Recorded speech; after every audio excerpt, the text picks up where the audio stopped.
What's good? How everybody doing? Living? Thriving? Hopefully. All right.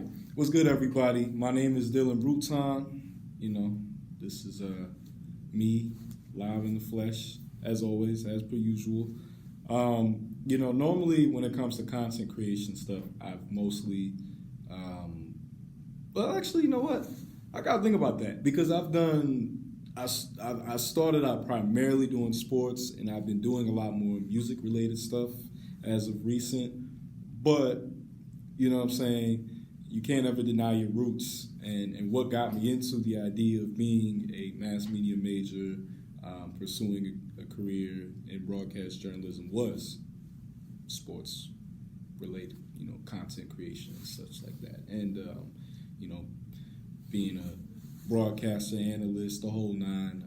I was very much impacted by the late, great Stuart Scott, rest in peace to the GOAT. And growing up and hearing him on TV call games and analyze and whatnot, I was like, I want to do that too. I feel like I can do that because I really know the game, and I love the game, and I love the history, and I just feel like I have the personality and charm and whatnot. So, so I want to talk to y'all today about some sports stuff, specifically, what it is. Greatest franchise ever. You could argue. Hey, could argue. Very well could. How many teams got 6 Super Bowl rings? Exactly. But that aside, man, I want to talk today about the rookie QBs of this past draft class, because the way that I was looking at college football this previous season and was looking at, watching the media and whatnot and seeing what they were saying, I really thought that, all these rookie guys was going to come in and just straight eat, straight feast, you know what I'm saying? Really thought they were going to do that. So far, that really hasn't been the case, you know what I'm saying? You got Trevor Lawrence, who was billed and hyped up to be the greatest prospect since, Luck, and some people were saying since Peyton Manning or Elway, which is crazy to me because obviously he's immensely talented, cannon of an arm, very good, very, very underrated athlete, is accurate, is battle-tested and proven, only lost 1 or 2 games, I think, in his whole college career. I think it was maybe just one, that game against LSU. But he won a natty against Alabama his freshman year. So, the hype is understandable. The hype is very understandable. Now, personally, I knew he was going to be the number one guy. Don't know how else, but, and I hate to go there, but I'm going to go there. Racism. I don't know how else but that Zach Wilson went number 2, because I watched this film, even caught a couple BYU games this past season, and the thing that stuck out to me the most was, okay, obviously he's talented. I'm not trying to downplay his talent, but he's playing against guys that are going to become, bankers and engineers or, chiropractors, whatever. He's not really going up against a lot of future NFL competition. BYU is different than in college basketball. BYU in college football isn't in the Mountain West, so their schedule is a lot more unpredictable. They don't necessarily have, I think they're still part of the independents with Army and Navy and whatnot, but come on now. We're going to sit here and say that playing in that conference is going to get you ready to play in the NFL versus playing in the Big Ten. What are we talking about? And you know what? Just to be fair and partial, I felt the same way about the brother Trey Lance. He's playing D2 football.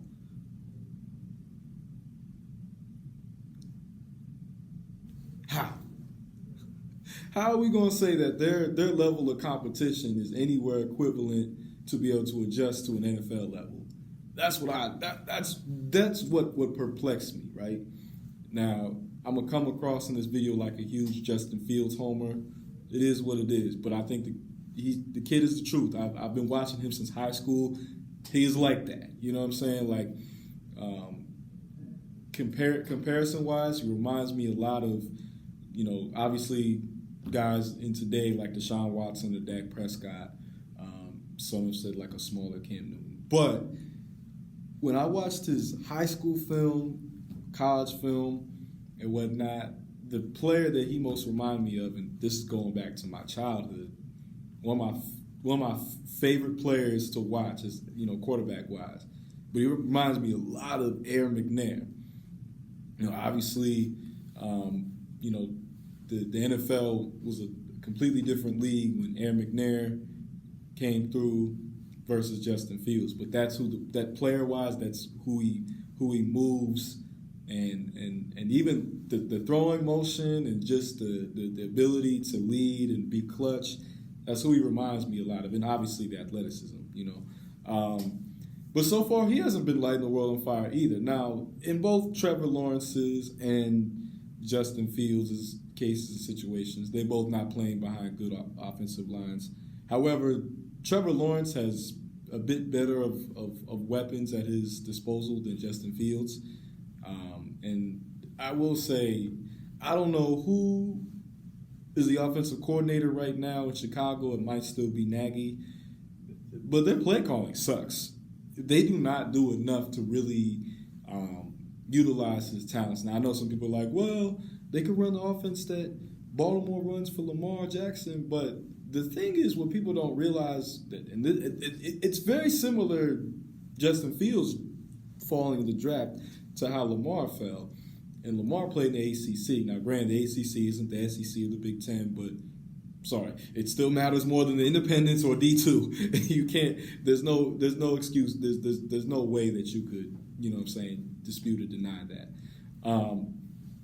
But they're both mobile quarterbacks. Obviously, amazingly talented athletes. But they want to beat you from the pocket first and foremost. Russell Wilson is the same way. Now, we all know that if Russell Wilson was at least 6'2", he for sure would have been a first-round pick, for sure. He only slid in the draft because he was 5'11". And then, then you got guys like Baker Mayfield and Kyler Murray who, Baker I think is 6'1", barely, and then Kyler we all know is 5'10". They both went number one, so, the NFL has changed, these last course of years. But yeah, like I think I still say that Lawrence and Fields are going to be the best QBs of their draft class. But at the same time, shout out to my boy. Hold up, sleeve is getting a little chunky. No, I'm playing. But we got to shout out to my boy Mac, because so far he's been outperforming any expectations. Although, to be fair, the expectations were pretty low with him. So I feel like he's been exceeding more so. He's been exceeding every expectation. He has played immensely better than I thought he would. And for a guy that stepping into a Belichick coach team and just has that command already out there, the game is slowing down for him. It's very exciting to see where he's going to go next, because frankly, and I'm not speaking necessarily as just a Patriots fan, but they don't really have the most explosive amount of weapons and whatnot, but he's making it work. So far, if the season was to end today and we were going to select a Rookie of the Year, primarily, we know that's a quarterback award usually. It would for sure be Mac Jones. You know what I'm saying? He's had the best stats.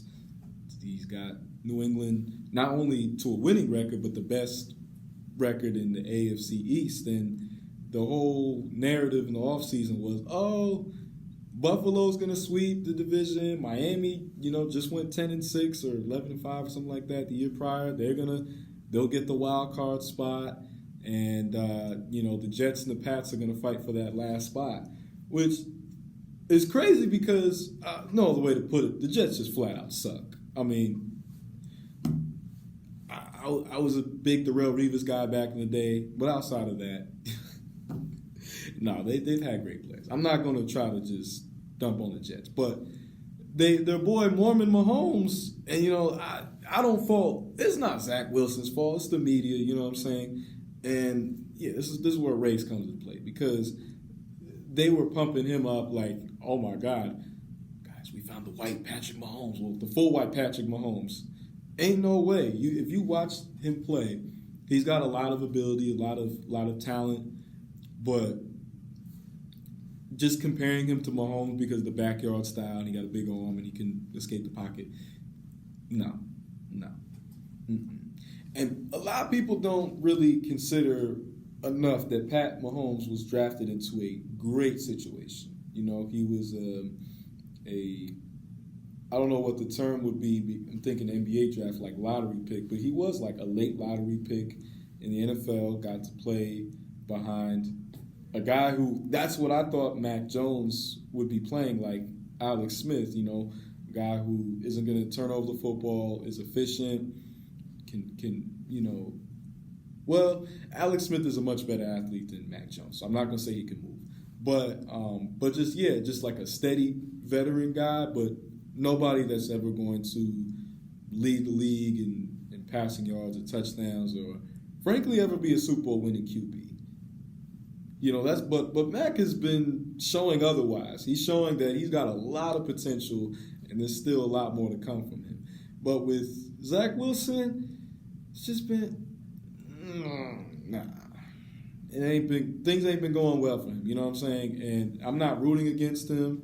And I think he can be a very talented player. He's shown some signs. He had a couple games at the start of the year where it might have been week 2 or week 3 where he made some throws. I was like, okay, good throw, and he utilized his legs and looked like he really had a command out there. But so far,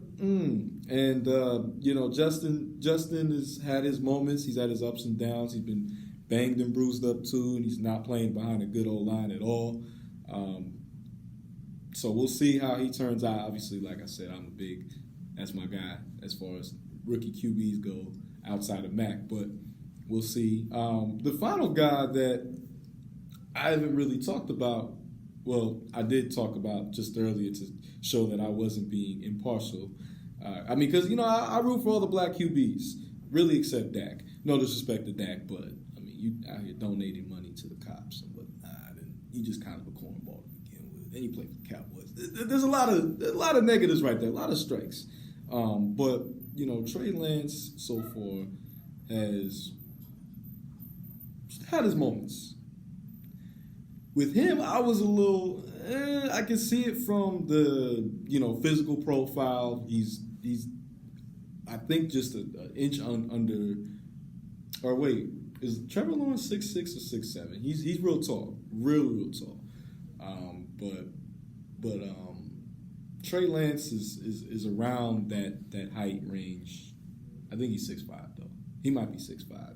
Anyway, has a big arm, great athlete, whatever. But his throwing mechanics, and he played in a D2 spread offense, and people were like, well, Carson Wentz came out that offense, but Carson Wentz. The jury is still out. Obviously, he's the best QB of his draft, which isn't saying too much, but he hasn't been the same guy since that year that he got injured and whatnot. He's doing better in Indianapolis, but I don't know. But overall, this has been a very interesting year. And then you've had guys like, Davis Mills out in Houston. You've had, Felipe Franks out in Atlanta get some PT. Jacob Eason. It's possible we might see guys like, KJ Costello and Kellen Mond, whatnot. Sam Ellinger get some PT too.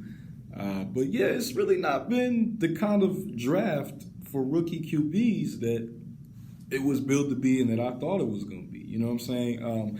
Obviously, these guys are young. They're rookies, so the jury is still out. They haven't even, some of these guys are not even old enough to, or just becoming old enough to go to a bar and get a drink.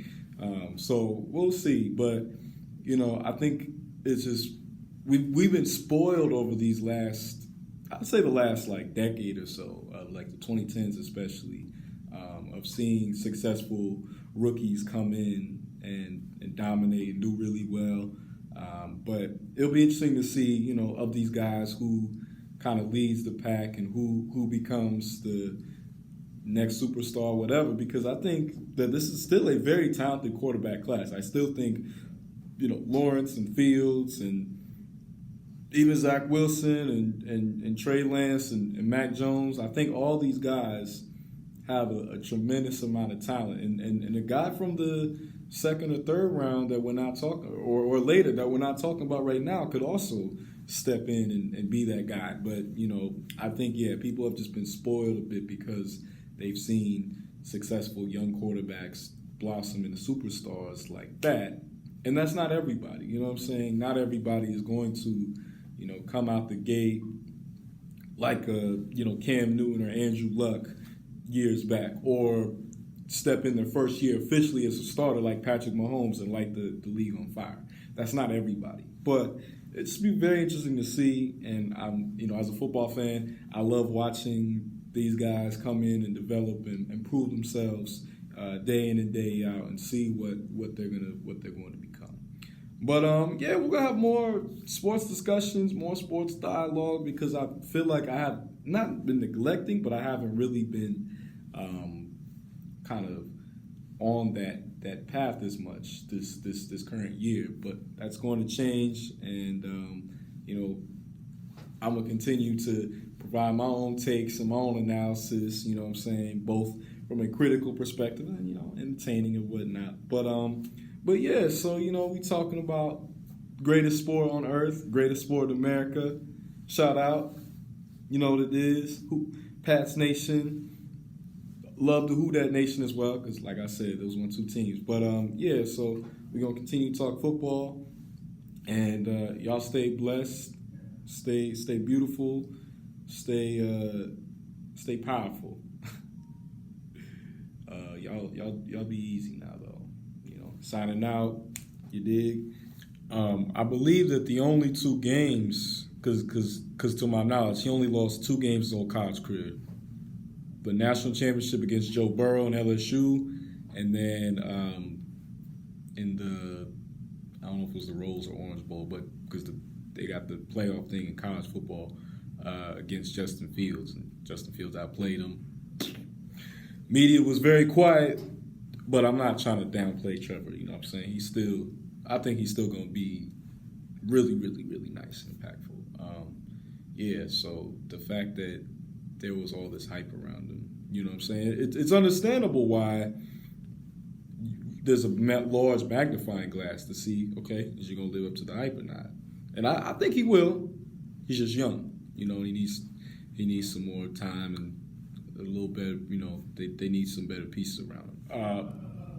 Last thing I was going to say, Pat Mahomes was drafted to a very QB-friendly team with one of the greatest QB whisperer kind of coaches in the league, you know what I'm saying? So he had the weapons, got to play under an experienced veteran who, knew how to take care of the ball, consummate professional, knew his way around the game, and then, played under a great coach. And those kinds of things play such a huge impact in a quarterback's development, you know what I'm saying? The environment, the foundation, just like with a lot of things in life, the environment and foundation that you have, they are a big determining factor in terms of where you go and how far you ascend in life. But I just wanted to put that at the end because I was just watching the clips and like, oh my gosh, I forgot these 2 things that I know, But again, y'all stay blessed, y'all stay safe. More content, it'll be a lot smoother. I have to get back into practice of things, but you know what I'm saying? Still gonna be at it, still gonna be pushing. But y'all have a good one. You dig.